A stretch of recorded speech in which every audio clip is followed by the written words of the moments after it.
ქუჩაში თავს ხმა წვიმაში ეს ორი პატარა გოგონა შევნიშნე. ყინვაში საგაზაფხულო სამოსიეცვათ და კანკალებდნენ. მაგრამ მაინც იმედიანად ელოდებოდნენ ფონდის ჟურნალისტს, მათთვის უცხო დეიდას.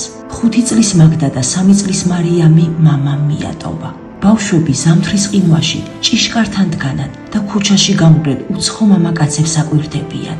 იქნებ ის კაცი მამიკოა, იქნებ სახლის გზას მოაგდო. დიახ, საბრალო ბავშვებს გონიათ, რომ მამიკო დიდ ქალაქში წავიდა სამუშაოდ და სახლში იმიტომ ვეღარ ბრუნდება, რომ გზას ვეღარ აქნებს.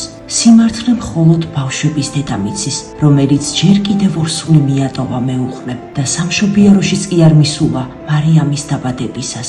მაგდა კი მაშინ სულ რაღაც 2 წლის იყო. ქუჩაში დამიტია ბავშვები ორივე ბაღანას ვიცავა. მეორე ბავშვზე ფეხციმეთ ვიყავი, რომელიც თვე დაწყებულია, არ მახსენდება კარგად 4 წელი გევდა უკვე. მაგაზე რომ ფეხციმეთ ვიყავი და ბავშვენდებება და საავადმყოფოში არ მოსულა. ეს რომანაძეების ოჯახია. ამ დანგრეულ ქუხში მხოლოდ ერთი პატარა ოთახია. სახურავი დასიანებულია, კედლები დამპალი, იატაკი კი აყრილი. 5 წლის მაგდამ თავისი გულის ტკივილი გამანდო, რომ თოვლის ბაბუას წერილი მიწერა, მაგრამ თოვლის ბაბუამ გოგონებს არაფერი მიუტანა. ღმერთო, რამ ხელასევდა სიტევს ამ საოცარი გოგონების პატარა გული.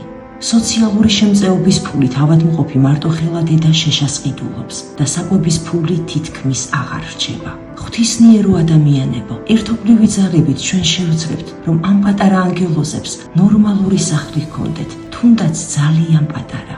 მეგობრებო, შემოგვიერთდით, ერთად დავუბრუნოთ ბავშვობა მამისგან მიტოვებულ ამ საბრალო ბავშვებს. გახსოვდეთ, ისინი ყოველ მომდევნო გათენებულ დილას გულის ფანცქალით ელოდებიან. ბავშვებს ჟერათ, რომ ერთ დღესაც კეთილი ჯადოქრები მათ შავთეთრ ცხოვრებას გააფერადებენ ზუსტად ისე, როგორც ეს ზღაპრის წიგნებშია. გადარიცხეთ ნებისმიერი თანხა ჩერნოვეცკის ფონდის ოფიციალური საიტის მეშვეობით.